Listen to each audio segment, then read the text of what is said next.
अस्सलाम वालेकुम रहमतुल्लाहि व बरकातुहू। ये अल्लामा मयूसी अलैहिर्रहमा की क़ब्र मुबारक है और इसमें उनके फ़र्ज़ंद और उनके वालिद बुज़ुर्गवार इन 3 बुज़ुर्गान की क़ब्रें हैं।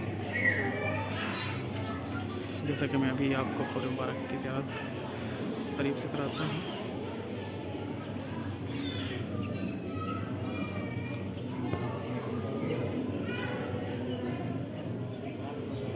उस जानिब उनके फ़र्ज़ंद हैं और बीच में अल्लामा मयूसी की क़ब्र मुबारक है और इस जानिब उनके वालिद बुज़ुर्गवार की क़ब्र मुबारक है।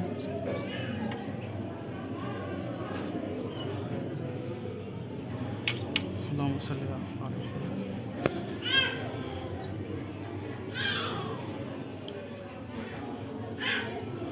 इनका रोज़ा, इनका मकबरा बहुत ही खूबसूरत बना हुआ है। मौला आप सबको इशाअत नसीब फरमाए।